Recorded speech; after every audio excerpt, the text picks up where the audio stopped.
And now on Radio Flange Goblet, we have an announcement. It is with heavy trousers and a vast collection of indecision and insecurity molehills stacked on top of each other to form a huge mountain of regret that we announce we have misplaced the station's unisex bathroom's lip sponge. The sponge had been a well-used and much-treasured fixture round here for the last few months, and often I would go into the lavatory and solemnly dab at my upper lip with it, slightly moistened with Gerald's Tash Tonic or Odor Spunk. Sadly, some wily rapscallion has made off with it, probably that bastard Peters in accounting, and morale here is low. So low, in fact, that recently I broke a pottery likeness of Dame Agatha Christie's prize spaniel Terence out of sheer ennui and disinterest.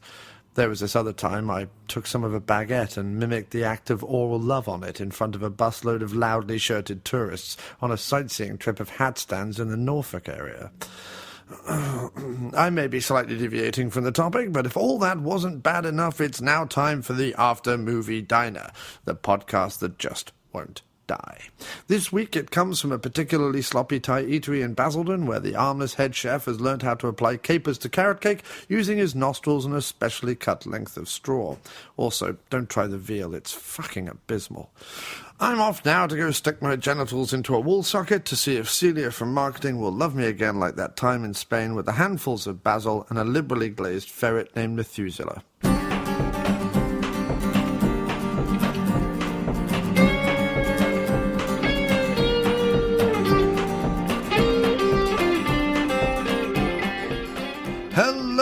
Welcome to yet another episode of the After Movie Diner, and it is a return to the old kind of format where I talk before we cut over to the diner to hear the conversation on this week's movie, because we have two very special brand new sponsors. First up, we have the fantastic Rich Del Zotto, who creates and runs Horror Realm, Pittsburgh's modern horror convention, which this year is a spring break massacre being held on March 4th through to March 6th at the Doubletree, Pittsburgh or Green Tree, Pittsburgh, Pennsylvania. And you can find out all about that and purchase tickets over at www.horrorrealmcon.com. And they have got a fantastic lineup of guests this year. From Nightmare on Elm Street 3, 4, and 5, they've got various cast members, including Tuesday Night and Brooke Bundy. They have a complete Return of the Living Dead reunion, including Clu Gulager, Alan Troutman, Tom Matthews, Linnea Quigley, and more. There's also going to be Ken Free from Dawn of the Dead and, of course, From Beyond. Tiffany Shepis, one of the wonderful modern scream queens. Felissa Rose from Sleepaway Camp.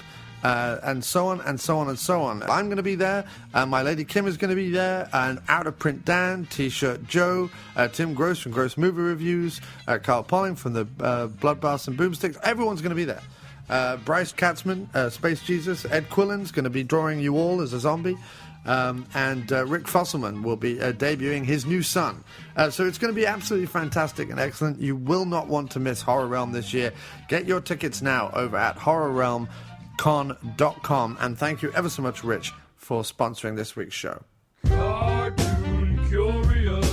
Owen and Jake talking animation. Cartoon Curious. TV shows, movies, any kind of creation. Cartoon Curious. Don't touch that dial, don't change that station. Cartoon Curious. This is the very best podcast in the nation. The fantastic Owen Duravage, or Owen Duravage, not sure how you pronounce your last name there, Owen, but Owen from the Cartoon Curious podcast also donated to the show this week. Do you remember that one cartoon? How about the one with the stretchy guy, or the one with the little hairy guy with the club, or possibly the Rambo cartoon? Do you remember those? No? Well, they do. Cartoon Curious, a podcast about nostalgia, animation, and a whole lot of cheese. Basically, two fantastically bearded gentlemen from Vermont talk all about the cartoons you remember from your childhood, or maybe you don't. They also pick out some oddities you didn't even know were cartoons and talk all about them. If it's animated, and if it's from the 80s, and if it's worth talking about while possessing a simply glorious beard, then Owen and his good friend Jake will do so. The Cartoon Curious podcast can be found on iTunes, Libsyn, YouTube, and wherever podcasts can normally be found. Just look up cartooncurious.libsyn.com. That's SYN.com, or search Cartoon Curious Podcast on iTunes or YouTube, and you will enter a world of tremendous fun, excitement, animated glory, cheese, and all the good stuff. So please do check that out. I have been on the Halloween episode. That's well worth taking a look, speaking about the Rambo cartoon, which was a lot of fun. And former guest of the After Movie Diner and once co-host of the Schlock Treatment podcast, Kirk Howley, has made 2 trips over to the Cartoon Curious podcast, so that is well worth checking out as well. There is also a Facebook page, so search on Facebook for Cartoon Curious. And thanks again, Owen, for sponsoring the show. If you would like your messages read out at the beginning of the show, or if you would like to tell us how much you love the show, or if you would like to sponsor the show, or if you would like to donate to the show, there are many ways to do it. The main best way is to patronize the show over at patreon.com, which is patreon.com/aftermoviediner. You can equally go to www.aftermoviediner.com and hit the donate button on our website. That would be absolutely fantastic. You can buy my music and records over at miscplumbingfixtures.bandcamp.com. That's MISC as in miscellaneous, plumbingfixtures.bandcamp.com. And you can also write to us at aftermoviediner@gmail.com. I'll read out any correspondence we get via there. You can join the After Movie Diner and Dr. Action Facebook group, which is absolutely tremendous, or just write us a review on iTunes, Spreaker, Stitcher, YouTube, and all over the place, wherever podcasts are found. That's where we are. If you don't want to do any of those things, why not comment on our website? Our website has full comment capabilities, so why not go on to www.aftermoviediner.com and comment on some of our posts? We're going to be putting up some more reviews and more podcasts and all the good stuff you love. So I would suggest you bookmark that. Anyway, now after all that good stuff, we are over to the main show. This week over at the Cozy Soup and Burger Diner on 8th Street near Astor Place in New York City. Let's take you there now. All right, hello and welcome back to another on-location After Movie Diner episode. And thankfully he is back from Blighty after the holiday period. And my old co-host and chum, James Wallace, is back here in the diner. Say hello, sir. Hello. And new movement for the diner. Movement? What's that mean? New... Direction? Direction. No, new idea. New idea. For the diner, I guess. Okay. This is a great sign for the start of the show, right? I can't even think of it. New direction for the diner is going to be that... You're ready after what we saw, you're sticking to it? Yeah, I'm sticking to it. Okay, alright. That from now on, no matter what it is, Jim picks the movies. Alright, I'm going to pick the movies from now on. And so, Jim, today was the first one. Yes, it was. And what did you pick? I picked. See, I realised that if I throw it squarely at your feet... Right, if you throw me to the wall. Yeah, you are clearly to blame for what I just had to go through. I didn't think it was... No, I know you didn't think. Obviously it was bad. It was clear you didn't think. Obviously it was bad. What's the name of the movie? The name of the movie is Anger of the Dead. Right. Is what it's Even the title doesn't bode well. No. Because the title doesn't mean anything. No. It definitely didn't. I mean, I wouldn't say that the zombies in the movie were especially angry. No. You know? Can I get you something to be saying the water or something? I'll get a cup of chamomile tea. Chamomile tea. That would be lovely. Thank you very much. And could I get a mug of just regular black English breakfast tea, please? Sure. Thanks. Yeah, so it was called Anger of the Dead. Well, how did you sell it to me? You sold it to me. Okay, well, look, my on the basis my of feeling was that the country of which it was made. Yeah, it was a low budget Italian horror movie, and Crossi, as you may or may well not know, listeners of the Diner, has bemoaned on many an occasion that Italy doesn't make crappy B-movie horrors anymore, or at least you don't get crappy B-movie horrors like you used to get from Italy in the 70s. It's not that they're crappy. Like Lucio Fulci and Argento movies are not crappy. Or Lucio Cosi movies and other people like that. They're not like crappy. They're fun. Yeah, okay, fun. But they're well shot. And they're... Which, yeah, fair enough. No, but I guess what I'm saying is that you Like, I wish... just watched Zombie again the other day. Right, but they were. And they're But, really good. leaving aside the fact that they're well shot and they're fun and all the rest of it, they were financed on the basis of being rip-offs of successful American movies shot on the cheap by Italians. That they were. Right. So this was a rip-off of successful American zombie movies shot on the cheap by Italians, and I thought This could was be worth a look. What does a modern version of that look like? Yeah, that's how you Thank felt. you very much. Yeah, and I thought worth a look Yeah, and I said no way repeatedly, because you saw the trailer, and you were like, which to no, be no, fair no, was bad. no, we're still going to go see it. And I've been watching a lot of movies lately with my lady Kim, and I've been watching a bunch of movies with her, and I've really, really, really enjoyed something which I wasn't doing back last year so much of, and that was just taking a weekend out and just watching movies. Right. And I've got right back into that mindset of it doesn't matter where I go for the next 90 minutes, but I'm going to sit down and watch it. You know what I mean? Like, I've got back into that mindset. So Right.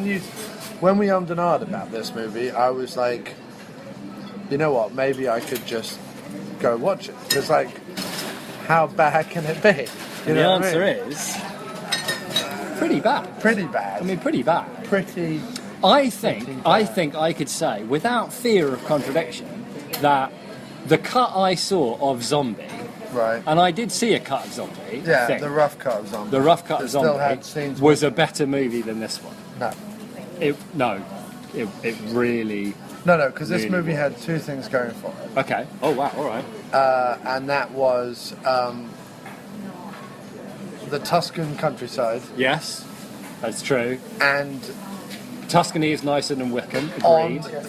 3 or 4 of what I'll call the hero zombies, or the ones that we saw the most of, some pretty impressive makeup and effects. On the zombies, the zombie faces. Yeah.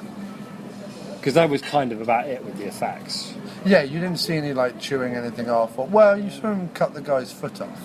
That wasn't bad. No, that was all right, actually. The cutting the foot off was... So comparative it wasn't good. to Zombie, the movie I made, or Zombie exclamation Yes, mark but- to give it its real title. But the pointless dialogue that your characters had was a lot better than the pointless dialogue they had. Oh, I don't know about that. I think it was. There was a scene in my movie Zombie exclamation mark in which my friend Matt spoke at length about the first girl that let him touch her vagina. In a I don't think I saw very that in the rough unpleasant and unfunny way. And you kept that in? yeah. Did you write that? Yeah. You wrote that? Yeah. It was meant to be that in the midst of this chaotic and ridiculous time, this idiot character, Matt, didn't realise that no one wanted to hear this horrendous story. But when you put it like that, it seems like quite a good idea. So no, it was a funny if misjudged joke. That's all I'm going to say. All right. Well, anyway, what I want us to do is embrace the terrible movies, because I think that... And I'm embracing. I am embracing. I think there's a chance, even if the trailer looks bad, and it looked bad, and even if it has terrible reviews, and this had terrible reviews, that there could still be gems out there. And if we had, Christian Slater in space movies in the cinema, then that's what we would go and see. But as we noticed, there's been like a marked drop-off in of Christian Slater or Lawrence Fishburne in the Frozen Wasteland. No. This is a slight... No, I was going to say this. No. I was saying there's been a lull in the Stranded, and what was that called? The Colony. Colony, right? Which we quite enjoyed. The Colony was okay. Yeah, it was fine. Yeah, but there used to be There's movies been like a drop that. off of The For Jean-Claude- example, the Jean-Claude Van Damme movie Trying to didn't get come his out, liver back, right? and Dragon's Blade Yeah, that didn't come out. I have them both now on. What's the Jean-Claude Van Damme trying to get his liver back? Oh, it's good. Yeah, it's all right. It's fun. See, I mean, it's ludicrous. It's taken, but with a with his liver. liver. Right, But I think that's brilliant. But I'd love to have seen that. But yeah, so and there was a time, and the reason I went with this one is there was also a time a couple of months back when I wanted us to go and see What are you having, by the way? I think I'm going to have the Reuben. You're going to have the Reuben. He's going to go for the Reuben. It says it had our specialty in big red letters written next to it. Our specialty is the Reuben. So that's what I wanna need try. milk. Yeah, you do, don't you? Can I get a little thing of milk for my tea? Milk, sure. Thanks, man. Or half and half, whatever you got.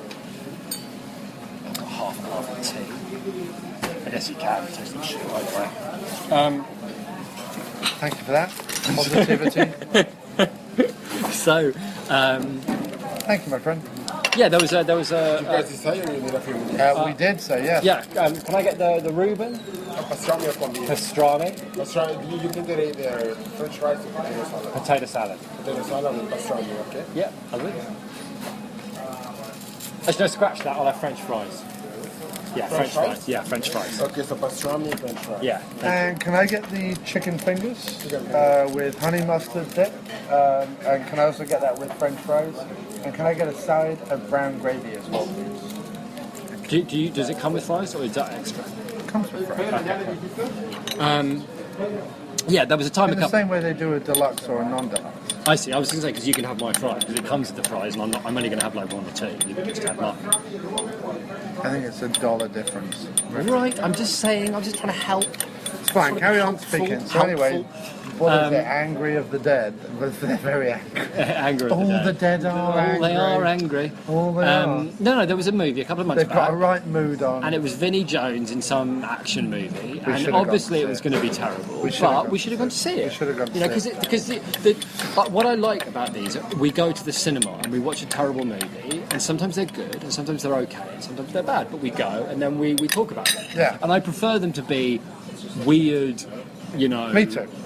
Crazy. How the fuck is this in the cinema movies? And how is this in the cinema in New York? Well, when we say in the cinema, it was in the smallest screen in Cinema Village, and it was clearly a DVD that was being projected. Yeah, but don't ruin the But you're right. How is it that Cinema Village, of all the movies that came out this week, looked at that and went, "We could take Anger of the Dead We should put Anger for of a the week." Dead. Because, like, I mean, first of all, But it's kind of genius. I can't think of a single moment But when you in think the entire process of making of the movie, from even the idea onwards to us sitting there watching it, I don't know how at any stage on that journey anybody said let's keep going. I don't know why anybody would say that. No. If whoever the director was sat down and said this is the idea of the movie, I go come up with a Oh, different do you know where it idea. came from? It came from a short film he made.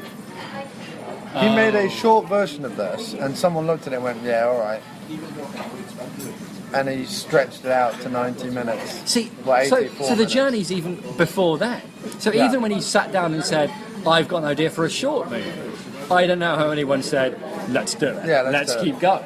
Let's keep going on this journey of yours." Do you know what hasn't been like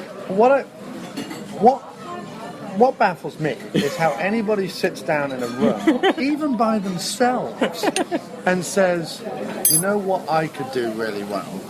A zombie film." Right. At this point, right, you have to be living under a rock, like without Netflix, without cable, without. I mean, God, I haven't watched terrestrial telly for a while, but I bet even terrestrial telly has a few zombies popping up all over the They place. do. They've willy-nilly. they've got that cheesy one on Sci-Fi. It's like a Oh, Walking Dead zombie? ripoff. Yeah, that's the asylum. No, that's the CW, which is not good. But there's also a Sci-Fi one. Yeah, I thought it was. No, there's a Sci-Fi one. The sci-fi one is by Asylum, and I forget what it's called now. But I thought that was iZombie. No, iZombie is like by the same guy that did Veronica Mars, and it's not good. Oh, that's on the CW. Yeah, it's like Rob cheesy, Thomas? ironic. No. Oh yes, Rob Thomas. Yeah. It's not good. Okay. But there's a sci-fi one with that guy in it. Anyway, that's not good either. All I mean is, you would Yeah. have to be living under a fucking rock in the desert in a Because well. nothing about it. But okay. No, but Sorry. to not realise that our once beloved, and while beloved, also much maligned by the modern swathe of critics, zombie genre, which we both embraced and loved back when it was the Fulcis and the Romeros of the world, kicking them out That has been, I mean, just overrun. It's just been absolutely. They've literally torn every last bit of gut and ligament out of the genre, and it's literally like a bunch of not even very well made up zombies now licking the bones. But could you say? I mean, to use a zombie metaphor Yeah. about the zombie genre, which I thought was quite clever. yes, it was. I didn't mean to breeze past your cleverness. That was. I'm making a face. That I'm was making a silly unfair. face. That was unfair. I'm making a silly face. People need to know. He didn't make a silly face. He was totally straight faced when he said that. No. And afterwards, he realised what he sounded like. No, No. no. All right, fair I enough. made a silly face. But here's the thing. Yeah. Leaving aside the fact that obviously it's devoid of any kind of artistic principle, merit, or worth, I understand why. Okay, we'll make it because maybe we'll make some money out of it.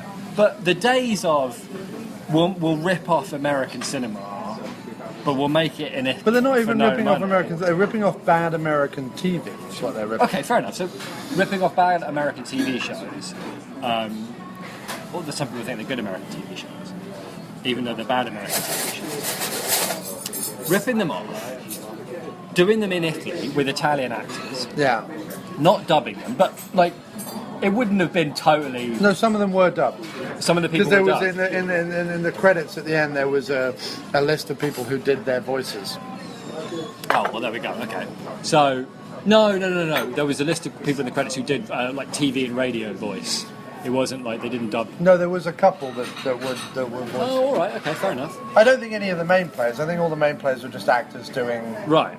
speaking a second language. But how does that seem like a business plan? Yes, in the 70s, where there was, you get them into the cinema with, a promise of it's another zombie film and there's going to be boobs and gore and violence or whatever. Right. And then it's too late to, before you realise that, oh, it's actually Italian and these people are Italian, it's badly done, but who cares because there's lots of violence and whatever. Right. Plus back then, But that was a business plan. But how does this... those movies were only screening on 42nd Street. Yeah. No. They wouldn't drive-ins and stuff, right? Because Night of the Living Dead was a second picture on a drive-in. Oh yeah, no, right. But what I mean is, they weren't driving in. They weren't screening in reputable places. No, definitely not. No. But my point is, those places don't exist anymore. So why would you make this movie?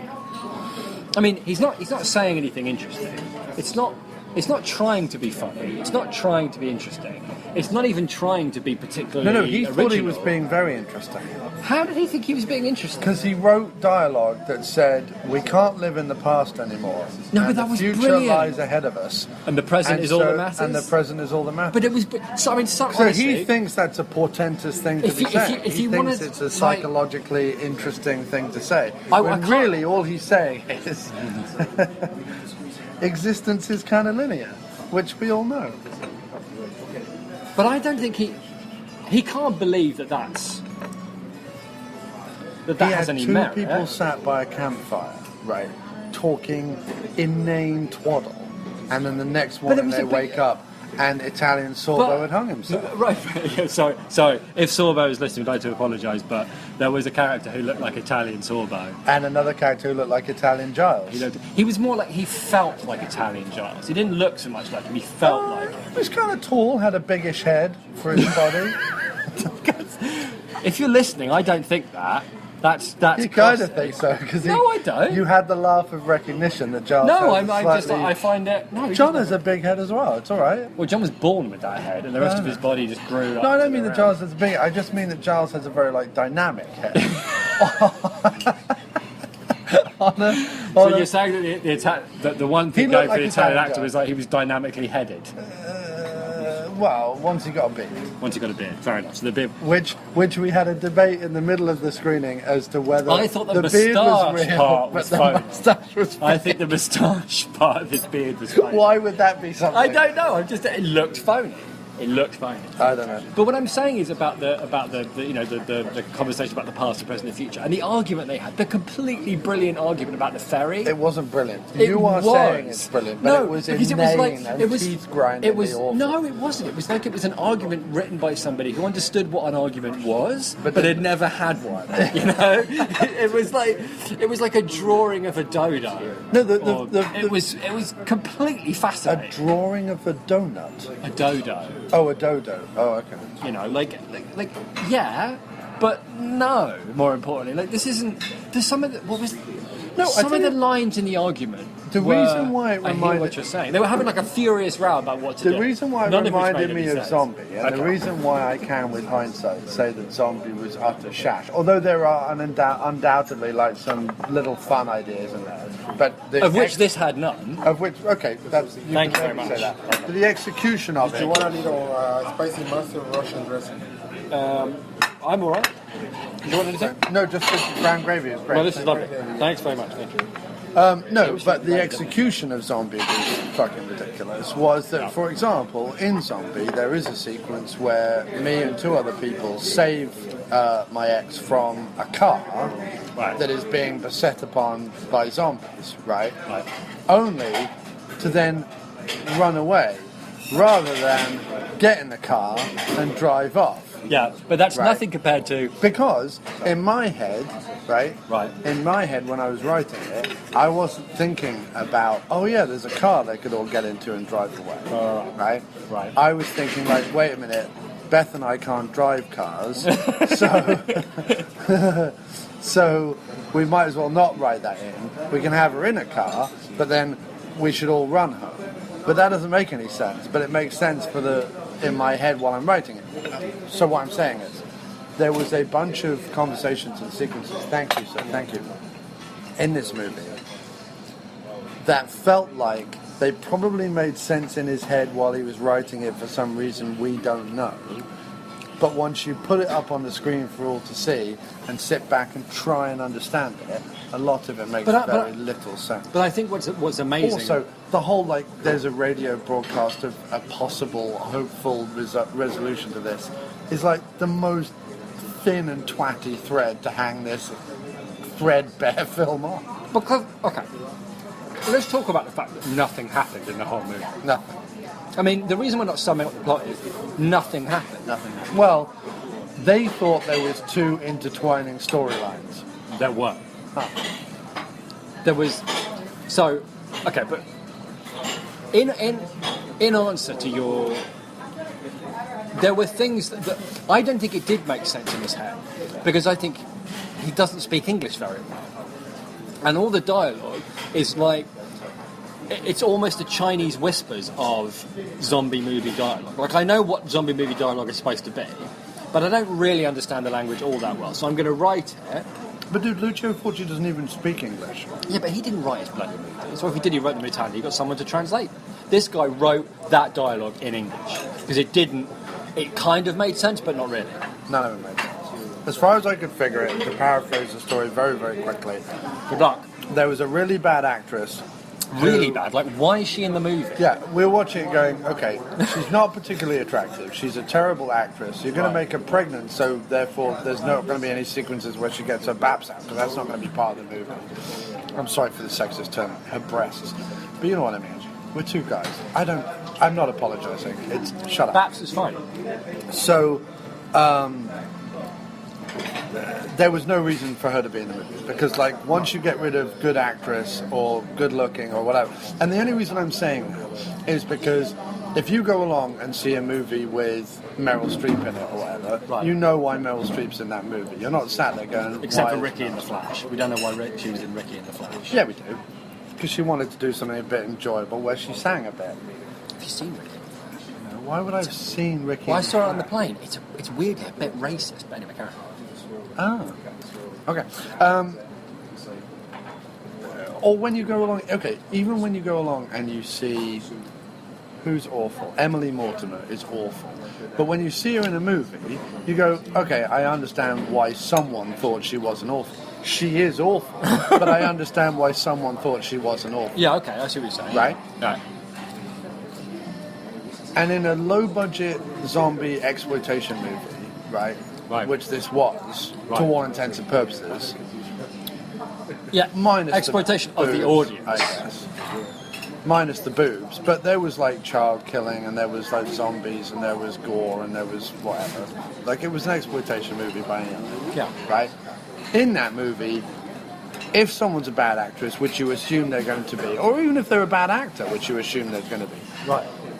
there is a reason why you have them in the movie. And normally, it's either because they were A, the producer friend, or B, willing to do nudity, or C, were beautiful enough that even though they couldn't act, and even though they weren't willing to do nudity, were beautiful enough to kind of like carry the movie for the 18-year-old boys that the movie was made for. Do you know what I mean? Yeah.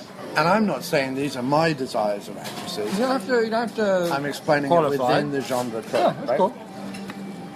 And we were watching this movie, and from the first sequence, which she features heavily, and we were like, there is no reason this actress No, is in she can't act. Can't act, isn't beautiful, doesn't do nudity, doesn't scream well, No, doesn't even doesn't scream. cry well. Doesn't do anything well. All the thing, all the reasons why one would put her in the movie. All the reason why you put her in any movie, let alone this movie, like Right. there was nothing going on. It was so. So It was literally that I she wouldn't be abandons surprised. the city No. with a guy who doesn't have a beard, Oh, right, and sorry. 4 months later has grown one. Yeah. That's it in terms of character. And I'm not exaggerating. That's true. Right. There's very little going on They there. then pick up Italian Sorbo Yeah. on a road that they spend an inordinate amount of time No, on. we don't know how they pick up Italian sorbet, but we do know they spend at least a week driving down one road. One road. Now, Just one road. It's obviously just the same road. we meet Italian Sorbo as his sister has quite clearly, you don't have to be Sherlock Holmes to realise, has been bitten in the neck. Do you know how I know she's been bitten in the neck? Got massive She's teeth got marks. massive teeth marks. Has she on been her bitten? Has she been bitten? She's got teeth marks in her neck. Mm-hmm. How do you not know this? neck. So, Italian Sorbo pretends. uh, No. Yeah, okay. You were right. I thought him not killing his sister because he didn't kill her. He pretended to kill her. And then, as they were driving away, he looks at the window and there she is, zombieing away. And I thought, oh, she'll come back. But you knew that it would mean nothing. That it would amount to nothing, and it did. It amounted to absolutely nothing. right. It amounted to absolutely Then a nothing. bit further along the same road, they camp for the night. And he kills himself. Yeah, it's great. Lovely, Fantastic. thank you, man. They camp for the night, where they have the aforementioned philosophical discussion, And then he hangs himself. and then he hangs himself for no reason. Well, I don't know. I'd watched the film this far, and I felt quite like topping myself. No, So, fair enough. running tandem to this, the other fascinating tale that was going on Oh God. was that there was a woman, well, there was an encampment of army people who, and Well- this was stolen like wholesale essentially from Day of the Dead. We but knew without that, any we of knew the they were tackle. army because they were wearing mismatched camouflage trousers. They were. They couldn't even scrape up the funds to buy trousers from the same store. Yeah, but dude, that's why it reminded me of Zombie, because I literally went down to the army surplus market and anything I could get for a £5 I bought, and then you just wore mismatched green clothing. And We I were figured- better matched than these guys. We had jackets. All they had was navy blue t-shirts. We did spring for jackets. They didn't even spring for jackets. So the evil army guys who, it's revealed later on, but it was abundantly obvious throughout the movie. There is one woman with like very short cropped hair who is immune to the zombie virus and therefore like could be the answer to some form of cure, right? Which wasn't much of a twist because it was bloody obvious from the beginning because they were doing tests on her, although we couldn't quite tell what test because the camera wouldn't pull out more than fucking 2 inches No, but we away. did know they involved syringes because they could spring for syringes. They involve syringes and They're her, diabolical. and her jaundiced boobs, which were not pleasant to look at. Right, but what was weird is, right? Well, not weird exactly, but they had all these, they were trying to. This is what was so odd about the movie, in many, many ways. You could tell what they were going for. In fact, it's a good example. You could tell they were going for troubling medical experiments, gore, you know, that kind of vibe, you know. Right. But all they could afford was syringes. Yeah. So it's just a guy sticking a syringe in, and there's all the cameras shaking around and the doomy music and the experiment, but it's just a syringe going in and coming out. And that Well, was no, it. they did slice it down the chest. That was because they had to. That was the second time you saw it. But that first Right. time, where he's like, oh, close up on the hands. He gets the syringe out, and it's supposed to be terrifying. Oh my God, what's he going to do with that syringe? Also, there was a sequence when it cut back to her like cell that she was being held in, Right. where like one of the guys was doing up his belt, Yeah, that was weird. which I'm assuming therefore they were also using her to just have sex with. Which seems like. Why? And he does say later on that the villain with the leather jacket, the scar down his face, and I'm not kidding, a pipe. Yeah, a pipe. An actual pipe. As- I was convinced it was going to be some kind of colonial thing. Because the guy that started talking before Pipe Man started talking had an English accent. I thought, Right. oh, for some reason. Because also, we're supposed to be in America, but everybody so far has had unbelievably thick Italian accents. Right. Why not make the bad guys like just But the English the army? bad guy had decided to put on an American accent. Yeah, but which with was, a pipe. Which was clearly put on an American It accent. was, yeah. However, no one said everyone else is talking Italian, mate. Just carry on. Yeah. You don't need to because it's just confusing. No. If you're American when you're not really American, that's just confusing. No. But he Yeah. plodded on with it. He was determined. He did not give in. Terrible lines. His lack of talent, ability, charisma, or menace did not hold him back. What was the line he said? He said, "Words, many people use them. Wisdom, very few." That was it. That was his line. Meaning that people talk all the time, but very few have wisdom. No, he said something Again, like, not an insightful thing either. pay little attention to those to. It's something like pay little attention to talkers and chatterboxes. Yeah. He said, Yeah. which was chatterboxes is not a word that I would No. put in the mouth of my, unnerving, desperate villain. Right. It's just weird. Who managed to be utterly despicable and do horrific things without ever being menacing. And what No. I mean by that is Yeah. that clearly menacing to the people he was doing horrific things to, but not to the audience. No. Like, I never felt any menace. Like, when he did the mean, horrible things, I just went, ugh, that's kind of mean and horrible. No, I and know what you ugh. mean, yeah. But I never felt any menace from him being around. No, that's a good point. Mainly because I could just hit his pipe and it would burn his nose off and I would run out of the room. Or he'd swallow his pipe or something. A pipe think that's is not another- a good appendage. That's another interesting. But again, it's like, oh yeah, my bad guy needs a thing. I'll have him smoke a pipe. It's just every decision that was made on this movie should have been the decision that made them go, we should pack this in. Yeah. But they kept going. Yeah. And the more the movie went on, the more I started to admire how The a bunch determination of people that. with no talent Yeah. at all, no No. imagination. And we're not being mean about that. No, they have no talent and they have no imagination, but they kept going. Well, You know, like even when you see like cheesy sitcoms or or terrible movies or whatever, like they're being held together with like a certain degree of professionalism. Right. Yeah, the writing may be hackneyed and the acting's awful and blah blah blah, but the DOP knows what he's doing, or somebody somewhere knows Except what the they're doing because Big it's Bang getting Theory. made. Yeah, but even that, I bet the people shooting that are like some of the best. probably. But Like the it's best awful. cameraman, of course it is. But the best cameraman in the business. Like, you know what I mean? Like that's what holds it together. Like even though it's like awful and empty, it's being helped. But nobody. I haven't even got round to the director of photography's obsession with filming wildlife and peeling walls and chairs. As far as and- the director or the DOP, maybe it's the DOP. Let's go with the DOP. As far as the DOP is concerned, the biggest menace that a zombie apocalypse poses to humanity is what it will do to the paint, right? Yeah. Because it's just And the chairs. the chairs, but the paint alone. Because there was even a close-up Yeah. of a wall with peeling paint on it at the beginning. That was Oh. like, look at this. This is what we've got to look forward to. The best line though in the whole thing that had me giddy was when he said, "Has the old shoemaker's place been checked yet?" Do you mean the old shoemaker? No, you said, has the big building next to the highway been checked? Do you mean? Oh no, has it been cleared by the cleansing squad? Right. Has it been cleared by the cleansing squad? No, but it's been cleansed by the clearing It's squad. been cleansed by the cleansing squad, but not cleared by the cleansing squad. They said if I have told you anything, it's that we clear before we cleanse. Cleansing before we clear is a fool's errand. Big no. No, it's a big no. Oh, it hadn't been cleansed by the clearing squad. But it was clearly a factory or an abandoned hospital or something. The last thing it was a shoemaker's warehouse.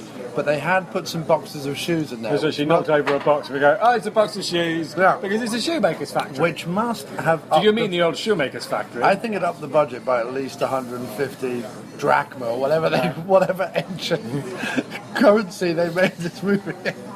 I loved that it was the old shoemaker's factory. Because what do they need to... Anyway, it doesn't really matter. Right. If it was like the old shoemaker's thing and they found out that shoes somehow helped, like that would be wonderful. But the old shoemaker's factory... What are we going to put in the boxes? Why? I don't know. Because they wanted to know what they were going to put in the boxes, and all they had lying around was shoes. They could have put fucking packing peanuts in the boxes for all I gave a toss. That would be way out of their budget. They took the shoes off it, like the director of photography or one of the extras, and put them in the box. I wouldn't be surprised if they took one of the boots off the director of photography, because the camera was so shaky. There was an amazing bit. There was a bit where it looked like someone, like a PA, had brushed past him, and like he shook the camera as if like someone was trying to carry a cup of tea behind his back and accidentally nudged it. I like at the beginning over the. You know how in I mean, kept it in. They didn't go, should we shoot that again? Nah, it'll be fine. Don't worry about it. you know how in movies whatever when they have like Unbelievable. when there's like a sequence of impressive shots. Yeah. And then the most impressive shot is the one that they put directed by whatever, you know? Like the real way shot of the title sequence is going to be like directed by. And this one, when directed by whoever it was came up, it was over the shot of the cars on the bridge. Because, by the way, the other thing that zombies are a threat to are your suitcases. Yeah. Because all that was lying around by the abandoned cars was just lots and lots of clothes, just draped over a roof here and a bonnet there. No blood, no bodies, just they ripped the suitcases to pieces. Anyway, the shot where the directed by comes up is the shot of the cars on the bridge, but it was all wobbly. Yeah. And so his directed by thing was wobbling really heavily on the screen, and he was clearly like, yeah, that's artistic. But it was pretty obvious the guy, because it was raised up, was just standing on a ladder and couldn't keep the camera still. Yeah. And that was the directed by me. That's the shot I want. Yeah. The wobbly ladder shot. It was incredible. 2/3 of the movie looked like the director of photography was busting for a pee. Except when he was filming close-up butterflies for no reason. and caterpillars and stuff. It was Yeah. it was full of stuff like that. You know? It was full of these. Which was actually something that I found kind of charming, because like when you look back at some of those older independent movies, like Alien Factor, the first Tondola movie, for example, there's a long sequence where they're going into the woods to find the alien spaceship, right? And while they're walking through, there are like shots of trees and nature and life and shit going on, because they had to pad out the running time, and also because like he was genuinely interested in photography of stuff, and he wanted to kind of put that in his movie as well. Right. But he wasn't making the movie to be screened to like international audiences. He was making it in his back garden to maybe show to some of his friends. The fact that it happened to get on television and, you know, kind of fund the rest of his career making movies in his back garden was just thankful for us. Like, we got to see more of his movies. Also, and we watched Night Beast up at the cabin, when we were up at the cabin, because I showed Kim Blood, Boobs and Beast, the documentary about Tondola, and then we watched Night Beast. And the reason why I can never ever like criticize Tondola in the way that other people can, or criticize any of those like low budget guys who did it in their back garden with a video camera and tried to do the best they can, is he edits like a proper movie, like it's a pacey proper movie. And he knows, I have to have my hero do this, I have to have the fool do this, I have to have the guy... Like, he knows how to put an action hero, a comedic sidekick, a idiot foil, a bunch of rednecks, whatever it is. He knows, like, how to fill a movie with 1950 monster movie stereotypes keep it pacey, throw a bunch of guys in monster suits up on a wall, and make it enjoyable. Do you know what I mean? Like, he knows just how to keep it running along. And if this had done that, aside from the bad acting and the bad whatever, I would have actually been okay with it. Like, the one thing that I dread about, like, us going to see all these bad movies is I don't want to be the guy who sits down and shits on, like, some independent guy making a movie. I don't want to do that. I really don't. But, like, I've seen independent guys who know how to edit, right? And even when the acting is bad, know how to give that actor something that is their strength, like whatever it is, and put them in the right thing. Because even if I'm casting you and John and Ben and whoever, right, and Matt and Craig and whatever. Well, that's why I'm saying Zombie I know is who's better. good at doing. Well, that's why I'm saying Zombie is better roles, because right? I know that this one was finished and didn't have weird stories in it, but there wasn't a single scrap of a moment of trying to do something that you felt like entertained him. Everything he was doing was like an approximation of what he thought an entertaining zombie movie looks like. Well, Nothing that like thrilled him or excited him. It's literally like the worst episode of The Walking Dead you've ever seen that lifts from Day of the Dead, 28 Days Later, like, you name it. It lifts from... I kind of got tired running out of things where I'm like, oh, that's from that movie, that's from that movie. And not even in an artful way, just in oh yeah, well, the military in it, so they've got to be bad, I guess, because they're always bad in movies. So I'm like, when Day of the Dead's done it, and 28 Days Later have done it, like, give it up, write something else. Yeah. Because look, the only way... Let's say a screenwriter sits opposite you to tell you a movie, right? Right. The only way you listen to the rest of what he has to say, if his sentence starts with, so it's a zombie film, the only way you listen is if the next 3 sentences after so it's a zombie film are literally something you've never heard before and genuinely, like, grab you by the seat of your pants. Like, unless the next 3 sentences are... set on a space station, entirely populated by Gary Buseys. You're like, unless something grabs you. Right. It's a zombie movie set on an alien space station, entirely populated by Gary Busey. Yes, and only Lance Henriksen can stop it. Or whatever. Right. I mean, I'm just making stuff up, but I'm just saying. Lance Henriksen and Gary Busey together. Yeah. Okay. Fused together at the hip by some mutant disease. You should be pitching. What I'm saying is, unless that's the case, don't make a zombie film. Well, look, That's what I'm saying. No, because if the next sentence is not, and then his head opens up and, who's the guy you really hate from Monk?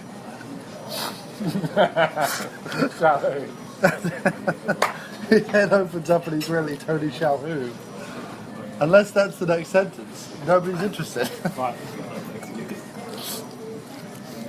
It's not that I mind that it rips stuff off. And it's not even that I mind that it's just a boring zombie film. It's not trying to do anything new. It just, there wasn't anything about it that was even a bit good. No, but that's what I'm saying. I'm not trying to say that everything has to be original and new and shiny. No, but it and has to blah, have blah, something blah, blah. to it. But it has I to have agree. something. Yeah. Because the thing is, right? Nothing about The Evil Dead is new and original and exciting and interesting. Except the hero. The first one, except the way it's shot. Right. And the story behind the way it was shot. That's what elevates that movie and keeps it going. Yeah. Campbell doesn't come into his own until the sequel, really. Yeah, fair enough. But this is the thing. It's not as if you even need that much these days. I mean, what was gobsmacking me with every second of the movie that passed was just how devoid of anything good because sometimes things that are done professionally can be empty and empty rip-offs that are just there to get your money. Man of Steel, for example. Right. And they're horrible, but like I say, there's something involved there the professional sheen on it Right. is what gets you to accept that it's like empty. Or you have something that has none of that. It's got no professionalism, no sheen. Nobody knows what the fuck they're doing. But But it's got heart and ball. because it's got heart, because they would have to get made for these people. Right. So to sit Not to there, get made, but to get seen. to sit there and watch something made with like absolute emptiness for no reason other than to make money, without a scrap of professionalism anywhere inside, No. is an awe-inspiring experience almost. Oh, they were able Because to. it's nothing but like sheer will. That's it. They were able to pay for stock footage of mountains from the Serengeti. No, they were able to pay for half. I think it must have been like an old TV thing because they wanted to do the thing where the guy shot his gun And then the birds flew and out then the of birds the flew out tree. of the top of the trees. And he wanted that shot, but I want to know how many times they tried like sneaking up underneath like trees or just like wandering around a forest in Italy, shooting guns, filming, hoping that some birds flew out. Because they ended up having to buy something that was clearly only made for a 4x3 old TV show. Right. Because they had to. So I was like, Oh, thanks, mate. I was like, why are they? Thanks very much, lovely. Time. Why are they? Because there was like two little. The birds didn't fly off, by the way. He couldn't even get that. No, they flew round in a circle. All they got was birds flying around in a circle above some trees. But they were like, why are there two groups of birds Right. exactly equidistant from each other, flying above? Oh, because they doubled the shot in order to fill the. Yeah. I mean, that right there is a peculiarly like weird brand of like laziness, because just a shot of some trees would have been fine. Like, you've got this thing in your head, right? I want the birds flying away the trees. I mean, it's horribly unoriginal. We've seen it done a million times before, but that's what I want. Fair enough. Can we film it? No. Can I buy stock footage of it? No. Can I get stock footage of some birds near some trees? Yes, but it'll only feel half as great. Fine, we'll double it and that'll do. Like, that's the... That's do you know what I literally mean? what Like, that's happened. the conversation. That's what happened. So, Yeah, that's how the hell do incredible. you get away with that? I don't know.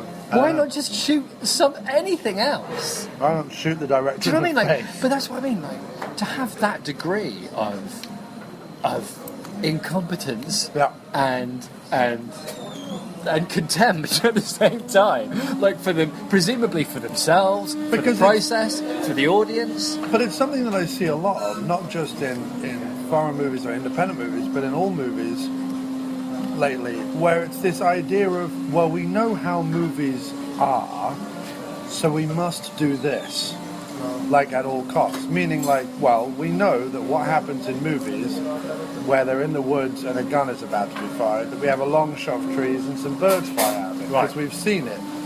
We've seen it in other movies, so we know it must be something that movies do. And so they've tried to do it by any cost, and it's utterly mind-boggling that was the I process. know, it's so weird. It's almost like a film competition on an alien planet. So like make a zombie Earth film. Yeah. And sorry, we're being buzzed by a very tiny plane. Yeah. They're vacuuming the other booths. And the only like human the only aliens who can like pretend how to be humans have learned how to speak human from, I don't know, old Italian soap operas or something. Or old 50s B movies. It's so close to being a zombie film, while at the same time being like a galaxy away from being an actual film. And not only that, though, There wasn't a single moment in it where I forgot. Even in like the worst thing I've ever seen, there are moments where I forget I'm watching a movie and I'm in it. Like Right. I'm involved somehow. Yeah. At no point did I forget I was watching a really, really terrible film. All it the even way had that thing where, and I'm sorry, I'm not going to put it down to language barrier, because there are plenty of movies I know that have been made by people who can't But I speak don't think they English. understood what they were saying. That's my point. I don't think they spoke English. No, but I'm saying, no, they clearly spoke English, because they all spoke English well enough for us to understand them without broken accents or without thick But I'm accents. saying they know how to read, like... They had accents, right? But they didn't have such thick accents that we couldn't understand. Except sometimes. Or that it wasn't broken English. It was perfectly understandable English, other than what the words they were saying was garbled nonsense. Yeah, but what I'm saying is that there was a fundamental disconnect, I think, between and I'm not saying that they didn't understand any of it. I'm just saying there were moments in the sentences where they were speaking where they clearly didn't know what the sentence meant. They just didn't know what it meant. They were just reading it verbatim. Like they speak English well enough. Like if we met them, they could hold a conversation. Right? No question. But reading lines in another language, when clearly they probably didn't have a lot of time. I guess so. I could tell there were times when they didn't, halfway through they didn't know what they were saying. But it was like when Italian Sorbo said, goes over to another car. Oh yeah, that was brilliant. Right, because they come across other cars and then change the tyre for no reason. No explanation of what happened with the tyre, just changing the tyre. They're taking the tyre out of a Renault Twingo and putting it onto an equally impressive automobile. But anyway... it was a pretty poor standard of vehicle. It was a pretty poor stand of everything. But Italian Sorbo goes over to another car, finds a CB radio, fiddles with it for a little bit, and comes across a recording that says, like, come to the ocean and we're sending a ferry out to an island where there aren't zombies, right? Right. So, like, he goes to the other two, Alice and Jeff, or whatever his name was, Italian Giles. He goes, Alice, Italian Giles, come over here, listen to this, right? So they go over, listen to it. He calls them over, like excited, like they're in the middle of doing something. He calls them over having and he is excited. Long conversation about the meaningless of existence and nostrils and cake. And he calls them over, excited, come over. So they go over, they listen to the thing like that. And they both get excited. They're both like, this gives us hope. Like, there was clearly an undercurrent in what the director was writing about the nature of hope. Like, that's what he was trying to talk about. That was clearly in there. Because the... oh, yeah. Italian Giles did say that a few times, didn't he? He said that a few times, but also she talked about it. And it was... basically, they came round to, as did Italian Sorbo, came round to the idea of, in a situation like this, where anything seems hopeless, like she says, what am I going to do? Go off and sit in a building somewhere and wait for this all to blow over? Like, why would that happen? That having some hope and some belief in something, i.e. this island or this ferry or this whatever, will at least keep us going in a positive, hopeful way with a goal than having nothing at all to aim for, right? Yeah. Which... Okay. If it had been written well, that would have been like a really nice sentiment to have in the movie, right? But it kind of got lost under a lot of other ponderous drivel. But that's basically what they were all saying. And the reason why he hangs himself is he can't accept hope. Like, he can't accept that leap of faith. This is dangerous now. You're starting to make it sound like... No, that's what the writer was going for. He just didn't know how to put it across particularly well. But that's what the writer was going for, I think. No, I think that's fair. I think you're making it. I think that sounds about right. And yeah, right. So that was really nice, that moment. But then immediately, because he didn't understand like how to present it, Italian Sorbo, who was the one who initially got excited about the message, he suddenly went, oh, hang on a second, now they're all excited about the message. We can't have them all excited about the message, I have to have conflict. So Italian Sorbo now has to turn around and go, the message could be from years ago, the message is fake, No. the message is... Yeah, he didn't even say it. He said, the message is old, we shouldn't go. And it's like, but wait a minute, you called them over to like, and got excited about the message. Like, if the message is old, the message doesn't matter, and blah, blah, blah, blah, blah, like, why not listen to the message, then walk over to the car later on and say, I heard this message over there, but it's fake and it's old and whatever. Like, if he started that way, that would have been fine. Yeah. But he didn't. He went, come over here, come over here, come over here. Nah, don't bother. Like, Yeah, and it didn't make any sense. So that's what I mean. It's like, but that was the great, brilliant argument in it. The argument between the three of them was extraordinary because, like you're saying, he knew that there had to be conflict, and that these three characters were in conflict, and there was one who was for it, one who was against it, and one who wasn't sure. But how those positions were represented was completely brilliant. Like, completely brilliant. But you mean brilliant in a non... Oh yeah, in a non-brilliant way, but as in no art, no just nothing approximating sense, you know? Just like shadows on a wall of an argument. Of nothing. Of dialogue, you know? There was so much of the movie that was like this curious disconnect. And meanwhile... How can you get people in a room talking, film that happening, and yet make it be so that it's not quite. It's not people talking in a room somehow. It's like an impression of what it would be like. Okay, so talking about like probably a similar budget, maybe even cheaper, Right. Considering there was no like big producer involved. Similar budget, European movie, Right. genre movie. Right. It was called Atomic Eden, and I watched I it saw that, recently, I think. and it had Fred Williamson in it. Oh no, I didn't see that. And it was meant to be like Fred Williamson puts together a band of expendable type people, goes to Chernobyl or I like it already. a similar like I like it place, already. where the radiation is such that they can spend like a couple of days there but no more. Right. Right, so there's a time ticking clock thing on it. And the Germans, towards the end of the war, when they knew they were lost, buried a doomsday machine underneath Chernobyl in this old, like, German encampment place thing. And Fred Williamson is going in there with his band of people to get it out because it can't fall into the wrong hands, because if it falls into the wrong hands, like, the world is doomed. So it has to be in Fred Williamson's hands, because who else better to handle the doomsday machine Than than Fred the Williamson. Hammer himself? Right, got it. Right. I wouldn't trust anyone else. I wouldn't. I wouldn't trust anyone else. The Hammer's got it. I can sleep easy at night. Clearly, the director was like, I have a burnt-out warehouse. I have Fred Williamson. I have my buddy Hans, who can do some martial arts. Because they clearly knew like a martial arts school. Right. Because there was even a sequence of the movie where they were doing, at the beginning, before Fred showed up to be like, hey, join my team, where they were doing like a martial arts demonstration. So clearly they in a dojo. So they clearly knew, they're probably like German martial arts fanatics who made this movie, right? Had a couple of people do some martial arts, had a couple of fairly attractive women, had Fred Williamson, and had this burnt out warehouse, right? Oh, and had a bunch of white boiler suits and gas masks, because the evil guys who want to get it show up, and they're all dressed like in the crazies with the boiler suits and the gas masks, and they have to fight them and shoot them and blah blah blah blah. Now it was fairly repetitive, because what happened was he puts the band together at the beginning of the movie.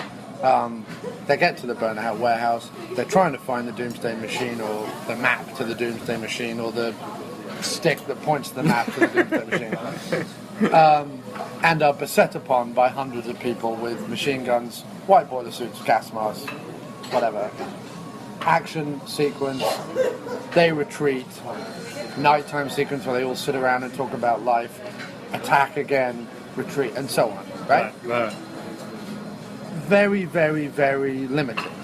But what it did, and the reason why I'm bringing it up versus what this movie did, Sleep of the Dead, or whatever it was called, Redundancy of the Dead, or Enough with the Dead already, was that Enough of the Dead. yeah, Enough of the Dead, was that it played to its strengths, right? Right. So, although the Hammer clearly can't do the stunts he used to be able to, there was plenty of shots. Like the director who had Hammer on set probably 3 days, I would imagine, made sure he'd get plenty of shots of the Hammer chewing on a cigar, firing a gun, saying a one-liner, punching someone. Like, he made sure he got those things in multiple ways. Right. So that at any point in the movie, you can cut to the Hammer punching someone, chewing on a cigar, saying a one-liner, and shooting someone else. Right? And then all you have to do is film a bunch of people in white boiler suits with blood packs, falling downstairs, falling out a window, setting themselves on fire, whatever. Cut back to Fred Williamson, says something. But brilliant. Then you film your guy who can do the really impressive martial arts and stunts and is definitely gung-ho and clearly wants to do big things in the world of action and martial arts, even be a stuntman, whatever. Film him in this warehouse taking on 50 people. Just film and do it. Doesn't matter. Just keep filming, keep filming, keep filming. Add it in, add it in, add it in. So it played to its strengths. It played absolutely to its strengths. And was it like a great movie? No. Was it a B movie that I would even necessarily recommend everyone go out and grab? Not really. But did it absolutely do what it said on the tin in terms of like a Netflix movie where you're like Atomic Eden about Fred Williamson trying to get the doomsday machine from a bunch of crazies with the gas mask? Yeah, I'll put that on a Sunday afternoon. Absolutely. Absolutely, that's what it did. Did this movie do anything that it even remotely promised at any point ever? And did it have any promise? No. I was going to say, it would be difficult to figure out what the movie's strengths were. Well, they could film nature in a pretty nice way, and they had some makeup effects. That's what I said at the beginning of the movie, beginning of the podcast. But it seemed to be the same makeup effect. Like the zombies had the same. Like they had the whole Day of the Dead. What's his name? Who's the zombie they keep in the room? Day of the Dead. Oh, Bub. Bub. It had the Bub look. Yeah, their faces were almost like Buffy vampiric faces because they had like built-out noses and built-out But it had that foreheads. But that's what Bub has too. That's like No, Bubs is more wrinkly. Bubs is more like an actual... theirs was kind of wrinkly. Like they had the wrinkle. They were wrinkly. But also, did you notice how the beginning 2 or 3 zombies we saw were very well made up, and by the end, where you had like Were mostly in 5 shadow. zombies running up to a fence, it was just people with some white makeup on. Yeah. Like, not even particularly... Like, it was literally like, here are 5 kids, we've paid £1 each to run up to a fence and go, unconvincingly. Yeah. There was a lot of that. Also, unconvincing. again, and I'm speaking as someone who's tried it, if you can't get 20 people together to be zombies, or even 15 people together in one space to be zombies, don't make a zombie movie. There were vast ways of this movie where there were no zombie movies. There were no zombies. Yeah, there really weren't any. They sat on a lane, a wooded lane, in the middle of nowhere for hours and talked about their feet. And we do definitely need to say at this point that the one lesson I would take away from this film is, if you are find yourself in the middle of a zombie apocalypse, Wind the window up. keep your window wound up. That's all I'm saying. The guy... Or keep moving. Either one. Yeah, either one's fine. Yeah. But the male lead gets killed by being bitten when while he's gabbing away to his girlfriend in the parked car about absolutely nothing. Well, no, they're actually... It's dramatic irony is what they're talking. Because they're going, I love you, I'm so glad we're doing this, we're going to be okay. You know, he might as well have pulled a picture out of his dog and gone, one day I'm going to get back to my dog. You know, that kind of thing. Cut to a shot of the dog being shot in the face. Right. And then a zombie leans through the open window of the car that they're just sitting in and bites his hand. At least wind the window up. No, but the whole thing was ridiculous. And also, like, that's the other thing. The leaving the sister alive meant nothing. The fact that she was pregnant meant nothing. Yeah, that was the dream absolutely sequences about her and her baby and all the rest of it meant nothing. Unless, I mean, it ended on the point where it's absolutely convinced there's going to Well, be a sequel. this is the other thing. The It's only convinced there's gonna be a the sequel. only balls it has to the whole thing is that it ends in a way that suggests a sequel, even with its own new, like, be-earinged, gold snaggletooth. Oh my god, he was great. grinning He was villain properly guy. like, this is where they got, well, whatever town they found that guy in. Because it was great. It ended with like, oh no, there's no ferry, it's all been for nothing. And then it was like directed by Blurdy Blur. But then there was a gunshot, and then, oh, the movie's back on. And then she turns around and looks at... Just when you thought it was over, and it was safe to leave the cinema. It turns around, and there's the guy, and he is from the town that they used to get all of the people who Clint Eastwood shoots in spaghetti Leone westerns westerns, from. yeah. He was properly like mad hair, snaggletooth, crazy eyes, like And the he whole shuffled. 9 yards. Do you know what happened was? I'd love to have seen him in the movie. That's what I was saying. He shuffled into shot, right, in slow motion with some like bum bum bum music, with his snaggle teeth going all over the place and his eyebrows up and about, and grinning away with a couple of like lunkhead meatballs behind him. And I was like, can we watch this movie, please? Like, why aren't I watching this movie? Yeah. I And want to that's see the next movie. Snaggletooth and the Meatballs, you know, going after women Yeah. Yeah. I mean, with a van. it was. It just boggles my mind because there's a thing about on IMDb. It says there's some like movie like some kind of like Dead Bride. Yeah, we're all good. Thank you very much. Thank you. Something like Dead Bride or Corpse, whatever. And like he's been announced as the director, and I'm thinking, so is that the sequel to this? Because I can see how if she's been kidnapped and she's pregnant, maybe she ends up being a bride. Like, I don't know, something like that. And the woman that was immune to the disease, she's still wandering around. Right? But even she annoyed me. Yeah, she was annoying. Yeah. Because She didn't speak. no, She screamed. she was given a guy lost his life. A guy who we find out is a family man. Not only that, but the only Englishman in the whole movie. Also an ugly fucker. But anyway, I'm pretty sure he was hired to be the announcer at the beginning. I wanted it for some reason. I wanted an English voice on that TV thing at the beginning. Right. They're going, oh, and blah blah blah. Yeah. You know, Whatever. that explanation yeah. was him. Okay, so he loses his life, family man, Leg, then with life. a blind, deaf daughter. Loses his leg, then his life, to save the one hope humanity has. She runs about 100 yards to a nearby shoemaker's factory. Hides, which is I'm full not of zombies. making this up. Which is full of zombies. Full of zombies, but then she's immune to them, so it doesn't matter. Right? Right. And they're not bothered by her, they don't want to eat her either, which we see at the end.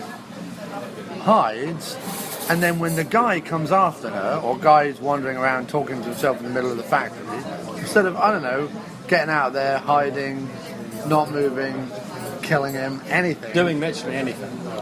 she runs down the centre of the road Down the road. That was what annoyed me. so that he can drive up to her in a driving, car. He's driving in a car. She's running down a road. Next to the road is a huge, Woodland. dense forest. But they didn't have the rights to film in there. Just run into the forest. Probably owned by Jeff Landowner. Giovanni Giovanni Landowner. Giovanni Lando. But it was like, because she was running, and then he got in the car, and I bet she's running down the middle of the road. Yeah, And sure enough, she was. yeah, And all she does when he drives up is he slows down and she stops. yeah. That's it? You're not even going to like run off a No. little bit to the side? Not even going to try and leave the road to see what happens? So none of it makes any sense. There was glimmers of like things he was trying to do but failed miserably at, and all in all, I just wanted it to end. I do think it's the worst film I've sat through, like all the way through. It's Except certainly for, the worst movie I've ever paid cinema prices to see, I'm trying to think. except Man of Steel. I'm trying to think about. I guess there were things in It Follows. Some of the music was okay. Oh no, It Follows was an infinitely better movie than this. Yeah, I guess. This was less annoying than It Follows. Yeah, okay, fair enough. It was less annoying, but you're right. It was a better movie because at least. But It Follows. Pretentious and annoying as it was trying to do something. Yeah. Even if it didn't know what it was. This was. No, it knew what it was. It was a guy who'd watched lots of John Carpenter movies when he was 8. Yeah. No, I thought, what if I stuck a I man haven't in the seen bluff on anything. his roof? I haven't seen anything this bad since the Macbeth short film nights. You have to sit through those short films and you think, just the blindness that's on display here. You know what I mean? Yeah. Like those short films where the difference between what they thought they were doing and what it was that we were watching was so enormous. It took your breath away. It was like that. I still- Except for a whole movie. And all they were trying to accomplish was making a shit zombie film. And still, they were light years away from What it. is incredible to me is two things. First of all, that anyone watches, fuck watching it, that someone is on set doing that shaky thing with the camera and thinks that's a good thing, Yeah. right? I don't know where that comes from, right? Because it's one thing to watch like the Bourne films, right, where he only actually employs like the handheld shaky stuff when there's actually an action sequence going on, and even then you can still tell what's actually going on in the action sequence because he's actually doing it in a way that accentuates it. Plus the editing is pacey and the plot It's a lot is to pacey do with and the everything. sound as well, I realised, with, Right. with the Bourne action sequences. It's the sound of the... It's one stuff thing that's watching going on. that, and then another thing to be in the beige apartment they were in at the beginning of the movie, right? That apart from a slightly fancy sink backsplash was pretty beige and awful and average and terrible, and the kind of thing where you're like, Jesus, the sound quality in here is going to be awful, and there's nothing, there's no visual feast for the eyes on the background because it's just this white beige apartment. To be stood in there and go, while she's making toast or whatever she was doing at the beginning of the movie, how about I like wave the camera around a bit? Like I don't understand why. Who thinks that? Who's doing it? Because it must take more effort than just standing still. Or putting on a tripod and walking away. Pressing the little button and sitting down. Yeah. Right? So that's my first thing. Why is that still a thing? Why is that still a thing? I don't understand why it's still a thing. Whatever the thing is, its cause has not been helped by this movie. Right. And secondly, it's a plea to all people out there making independent movies that are meant to be genre movies, be them horror, be them sex comedies, be them zombies, gore, whatever they are, movies, B movies, alien movies, any whatever. Sorry. Action movies, any genre film. We get it. Keep the pace up. We don't care about your philosophy on life, right? Did you guys care for December? I think we're all right. I think we're good. Yeah, I think Yeah, I we'll think we're just take fine. the check. Okay, thanks very much. We don't care about your philosophy on life, right? You're not Christopher Nolan, and I don't even care about Christopher Nolan's philosophy on life. So I don't care about your philosophy on life unless you are writing on the level of Bruce Robinson or Tom Stoppard or Terry Gilliam or someone who's those kind of movies. I don't care about your banter, your dialogue, don't do it. I care about give us a bunch of characters we can enjoy. Don't have to sympathise, empathize, just enjoy, right? I don't care about... This is good advice, actually. I'm wishing someone had told me this 10 years ago. I don't care about Snake Plissken, but I enjoy Snake Plissken. Do you know what I mean? I don't empathise or sympathise with him. I hope he wins. I hope he gets to the end and wins. But, I enjoy him, right? So give us a bunch of characters we can enjoy. Don't care what they do, just a bunch of characters enjoy. Keep the pace up, keep the editing up, keep the pace up, keep the thing going, right? Keep the camera fucking still, right? And play to your strengths. Which is exactly like what Rodriguez says. Like, what have you got? I've got a tortoise, I've got a guitar, and I've got a school bus. If they're your strengths, that's it. If you've got Fred the Hammer Williamson and a guy who can do martial arts and a bunch of leftover gas masks, play to your strengths. Just do that. If you have a really good special effects makeup dude, and you have a bunch of woods you can run around in, great. Make a monster movie. Do something, anything. Play to those strengths, right? And make it about 85 minutes. I have to say, that's all that matters. it missed that thing that I can't remember which movie it was that we saw, you and I. But there was a thing... thanks very much, thank you. And know how to implement a well-placed and enjoyable cliche. It doesn't matter if it's cliched, if it's enjoyable and elicits an applause or a yay or a whatever, use it. Yeah, that's not... You don't have to do that, but I take your point. If you're going to do it, know what you're doing. No, I mean, given you're right about the special effects... Are we just splitting this? Yeah. Given that you're right about the special effects, and some of them were quite good, then rather than doing have one good moment, if that's all you can afford, if you can only afford one, what was there was some movie where you said in its defence, well, they only had enough money for one or two big moments, and they took that, and you're right, but they didn't do that in this one. They didn't take any time to go, look, let's take a morning and let's get one special effects sequence really good, really good for the trailer, because they clearly had the makeup effects artists. They did a couple of things with the leg and stuff that were kind of the same effect copied twice with the hand and the leg. But I'm sure they could have done something that was vaguely good with a little bit of time and patience, and the guy, with the talent for the face makeup. They could have done something, but they didn't. They couldn't be bothered. No, it's not that they couldn't be bothered. It's because that's not what they were making. They thought they were making this story about hope. They felt like the zombies were merely there to be in the way or the obstacle to overcome.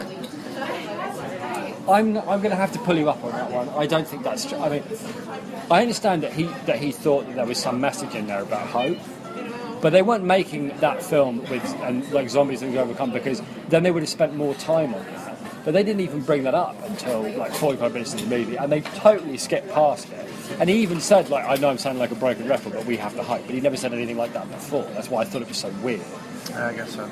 Like, they didn't spend enough time on that idea for that to be... They were trying to make a rip-off Walking Dead zombie film. And they know that people need to talk about something, so we might as well talk about hope. You know, rather than, I don't know, ice cream, bears, you know. No, but it was the only bit of Or the ice movie cream that and actually bears. interested me. I'm not saying it's not interesting. I think you're right about it, that there was something genuinely going on there. And he was trying to say something, but I don't think that he was making the movie to say that thing. I don't think the zombie... Right. He wanted to make a crappy zombie film. Because that's what always annoys me about The Walking Dead, is they keep stopping and trying to make a life. And it's like, at a certain point, that becomes futile. It's more interesting to, like... It's more interesting because to have this idea of hope or belief, and I'll tell you why, is because in our own lives, right, where we're both on, like, wage jobs that allow us to exist but don't allow us to do anything particularly miraculous or wonderful. Like, we're certainly not poor, but we're not wealthy. We're both very happy in our home lives, and we both, like, dabble in our creativity as and when we can. But beyond that, like, the reason why we get up every day and the reason why we keep going is this idea that, well, maybe a year from now, 2 years from now, I'll be able to do X, Y, and Z, whatever that is. And we have, like, that little bit of hope. And other people have, like, huge hope, and we call it ambition. And they go, one day I'm going to be a CEO of my own company doing whatever it is, or one day I'm going to be George Clooney, or one day I'm going to be whatever. Like, some people have massive passions and ambitions and hope and all the rest of it, and that's what keeps the human race, like, getting up every morning, ticking over, moving forward. You know, to stop is to die, to give up is to die, to lose hope is to die, and whatever, right? That is as true in a zombie apocalypse as it is our day-to-day life. Right. So there's an interesting thing to be said there about the nature of existence. In other words, to some extent, we're all, whether you believe in God or not, whether you believe in astrological signs or not, or whatever, even if you're an agnostic nihilist, you're still conning yourself that there's a reason to get up every morning. Because life is ultimately meaningless. So we're all conning ourselves to some extent that there are reasons to get up in the morning. And they're very elaborate cons, and they're very genuine cons. Love and work and travel and whatever it is, we fill our lives with all this stuff. But ultimately it's just stuff we're just doing. It's wonderful stuff, and it's lovely stuff, and it fills us emotionally and mentally and all the rest of it. You're making me want to lie down on the floor and never get up. I'm just saying, belief is important. Hope is important. I mean, you've made the film... Look, you need to put a warning, all right? Because you're making the film sound better and more interesting. You than said, it is. when we were talking about the movies that we've done in the past and trying to sell me on doing this one, you were like, remember what fun we had with the other movie coming up with, like, a way to do it better. What was that movie? Maggie, right. How we would have done it better. Right. How I would have done this better if I'm working with all the same actors, all the same zombie makeup, all the same locations and everything else, was I would have rewritten the script to make it about that central concept. That it is better, even in a zombie apocalypse, to have the hope of possible freedom than it is to just sit in a house and barricade. Because what do they normally do in zombie movies? They sit in a house, they barricade it and think they're safe. But then the screenwriter goes, oh, wait a minute, we're all sat in a house barricaded and the zombies can't get in and we're not going out and we have to do something. So you either have a stranger turn up at the house or you have one of the characters idiotically walk out into the woods talking to themselves and get eaten. Either way, at some point in a movie where they're all barricaded in a house, you have to have someone do something ludicrous in order to continue the movie. But isn't that whole idea in the zombie movie speaking to that desire within people to shut themselves up in a safe place, away from the horrors and the uncertainties and the pain of the world? Yeah, it's a totally different message, but I'm saying the only way to do something interesting with what they had, the only way to do something that I haven't, to be honest, fully seen, other than the Whirlybird pilot in Day of the Dead, talks about this idea of like going to an island, soaking up some sun, living out the best way we can. We've got to do something. Like I do this even if right. We've got to do something better than this. You know what I mean? But even they never articulate it in the way that I'm talking about. No, I think you're making a very good point, and I think you're right. I think it would have been an okay movie, and I think if you could have made that movie and you could have set it in Italy, and you could have had one English character explaining why the dogs. It doesn't really matter. I'm just saying, yeah, you could have made that movie. You have what's his face from Dog Soldiers, the one we really like, Pertwee. Pertwee. You have him sit there and be like, bloody hope. You got to have hope, mate. You got to have hope. Or whatever it is. And he does like some like soliloquy about hope, and it's all great. I fucking love Pertwee. Wouldn't that be amazing? Yeah. Pertwee talks hope. That's what I would have done to this movie. End of podcast. Yeah.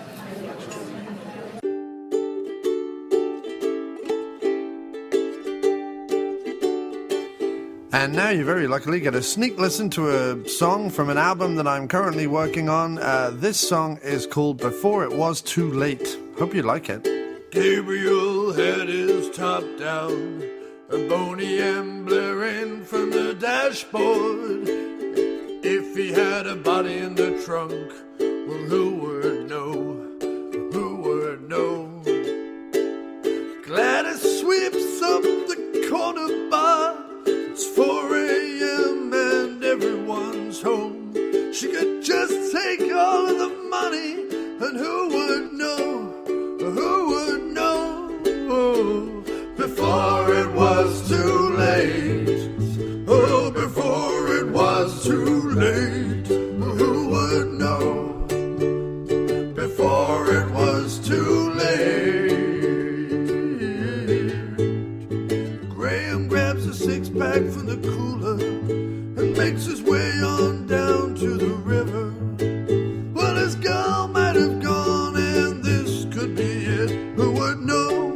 Well, who would know? Glenda gazes lonely from the rooftop. The city she loves spreads out before her like veins. She could be about to unfurl her wings and fly. Who would know? Well, who would know? Before it was too late. Before it was too late. Who would know? Before it was too late. Oh yeah. Yeah, before it was too late. Singing before it was too late. Well, who would know? Before it was too late. Gavin says goodbye to his sweetheart. He's catching the 9:15. Someone else on that train might have had enough. Who would know?